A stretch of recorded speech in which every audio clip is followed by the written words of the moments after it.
Hello there, I'm Richard. And I'm not Judy. And this is Top of the Pops! Yay! Wake up, get out of bed, put on your clothes, another day is dawning, turn on your TV, time to watch This Morning with Richard, not Judy. Let down your hairs, forget all your cares, kick off your shoes, here is the news, take off your shirt, here is the dirt, take off your pants, thanks, with Richard, not Judy. For better, not worse, it's live, not rehearsed, made for no money, surprisingly funny. Welcome your hosts, they will pitch and stew, they have no idea, so let's see how they do on This Morning with Richard, not Judy.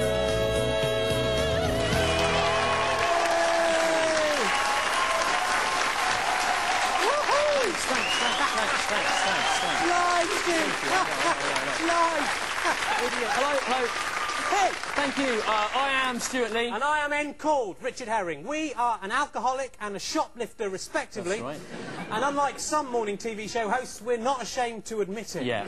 And under legal advice, at that point, we're obliged to point out we're referring to Keith Chegwin and the late Lady Isabel Barnett. That's right. That's the legal advice. Someone else. Mad. We are hoping, me and Stu, to create an on-screen chemistry that is bound to spark Anne and Nick-style speculation about our off-screen relationship. Yeah, well, it won't, will it? Let's face it. Could do those. No, it's not going to. Just leave Come on, it give now. it a chance. Come on, Come on, just try it. Come on, Will you you please welcome on the Come on. Bontempi organ, Richard Thomas? Come on, you...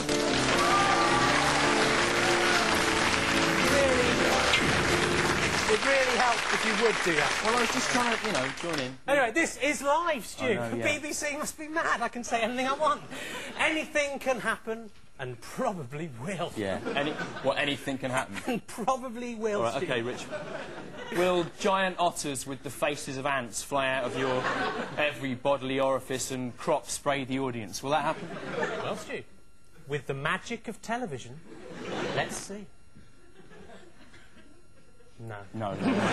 So I think you'll find this is more like the show where anything can happen but probably won't. Yeah, will it? but about 12 different things will happen, and the exciting thing is we're not entirely sure what they are. No. Ooh. Although we can be fairly certain they will fall into certain sort of parameters, obey the laws of physics, and not include any recognised swear words.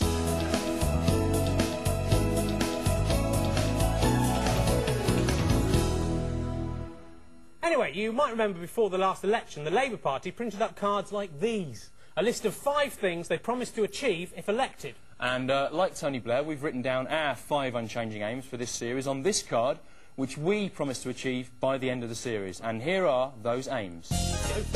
Aim 1 is to assassinate BBC Director General John Burt, take over and then put The Simpsons, Seinfeld and Larry Sanders on regularly, at a time when people will actually get to see them, even if there is snooker on. That's right. Yeah. Hey, Thanks, thank you. applaud it. Yeah. Let them know what you think. Aim 2 is to balance the slushy commercial nature of St Valentine's Day by making February the 15th St Skeletor's Day. A festival dedicated to the destruction of love, saucy greeting cards and people with girlfriends. So, no Valentine's Day gifts for Rich this year then. And aim 3 is to establish a new Winter Olympic sport called carling, in which teams of women in leotards will skim the naked body of rugby love rat Will Carling over jagged ice at high speeds. Good catch on. Aim 4, slightly more obscurely, to establish a new Winter Olympic sport, curling, in which teams of women in leotards skim the naked body of turnabout quiz show host Rob Curling over jagged ice at high speeds.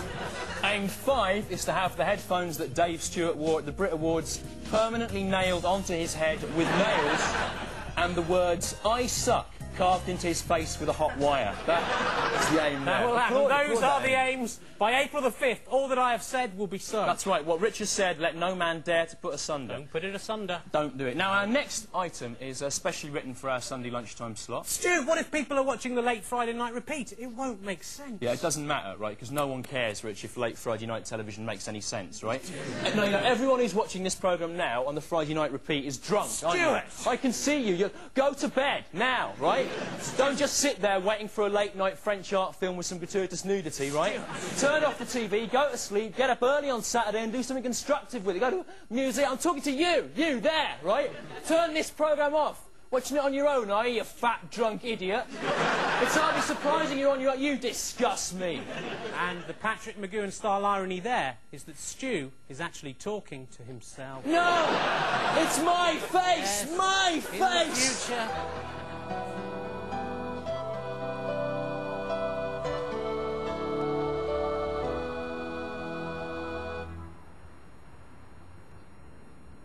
Leap, ye lizards, dance, ye dogs, sing, O ye ants. Monkeys, gird thy loins. Flies, land on some food. For Jesus Christ is real, now and forevermore. That's all there is of that. An unusual priest there. Now, like a lot of these shows these days, we've got a profit-making 0891 phone number opinion poll for you to ring in on. And this week's question, Rich, is... Do you think that TV shows that use profit-making 0891 phone opinion polls are ripping off the public?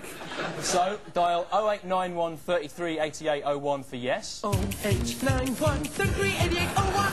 0891 33 88 02 for no. 0891 33 88 02. And 0891 33 88 03 for I don't know, I haven't thought about it really, maybe. 0891 33 88 03. Calls cost 45p a minute, and remember to get the account holder's permission before you call, or at least to phone up secretly without them finding out. Yeah. And those numbers are real, so do call in now, please. Yeah, and then ring Australia while your mum's not looking.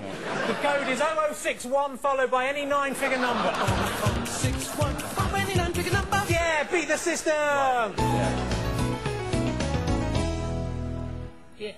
Yeah, what system is that, Rich? The system of paying for services? Yeah, smash it. He's a little anarchist, isn't he, Rich? Yay. Did you see the Brit Awards this week, Rich, talking of anarchy, when Dan but no bacon threw some water over John Prescott? Did you see that? Yes, gee, that water will certainly destroy all organised government, won't it? Well, not one bucket on its own, Rich, but if you manage to wet all the world's politicians simultaneously, then while they're in the toilets crouching underneath the hand dryers, perhaps Chumbawamba could nip in and dismantle world capitalism. Possible, Stu. Dan but Knob Acorn is No an bacon. idiot. Knob Acorn, my dad calls him Knob Acorn, that's what his I name thought is. it was good what he did up to a point. He isn't. He's a bald-headed, Right. dress-wearing ex-grammar school prefect Yeah. whose real name is Nigel Hunter. Rich, you want to be careful there, pitting on. He's, you know, Dan but no bacon. He's dangerous, Rich. I'm telling I'm you. not scared of Dan but no just bacon, leave Stu. it. He's an, I'm Dan but Knob Just Acorn. leave it. I'm an anarchist. Oh, no, Dan but no bacon, Rich. He's going to get you. No!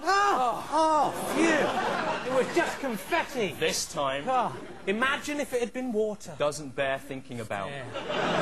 I thought the Spice Girls were a bit disappointing on the Brits, though, weren't Why, they? Stu? why? Well, not all the Spice Girls were there. Well, they weren't. Jerry wasn't there, no. Instead of Jerry, they had this chubby, red-faced, middle-aged bag lady wearing a bright orange clown's wig, and that's not as good as Jerry, is it? It's not the same. Rick, I can't believe you still like the Spice Girls. You should like something new. You should like... Everyone likes Cleopatra now. No, You should like I'll that. always love the Spice Girls, no matter what atrocity they commit. What do you mean? I've been following them ever since they began their careers. They don't know it's me who's been following them, You are sick, Rich. or who it is who's been sending them the drawings. You are sick. They're very tasteful drawings, Stu, and I'd ask you this question. Who is the real sick man in this so-called society? Is it the ordinary, normal man who gets some harmless pleasure from stalking 5 innocent young women and then possibly sending them drawings that he's done You himself are sick. of his winky? You are Wait! sick, Rich. Wait! Judge not, lest ye be judged. What are you doing saying that? You I'm can't not say... saying I'm Jesus, Stu. That is for other people to say. You are sick. You can't say... Let me finish, Stu. Of his winky, You are sick. depicted as a dragon. They're very tasteful. It's like a Marillion sleeve, You something are like that. sick, Is he the sick one in this society? Or is it the businessman in his suit and tie, drawing up his expense account? Yeah, think of that, Jesus. Well, it's the first one, Rich. It's the dragon stalking winky bloke. That one. He's the sick. The businessman's done nothing wrong, has he? Well, in that case, yeah. That wasn't a very good example. You chose it. Well, I didn't didn't you? think it through. Well, think it Well, I through didn't next think time. it through.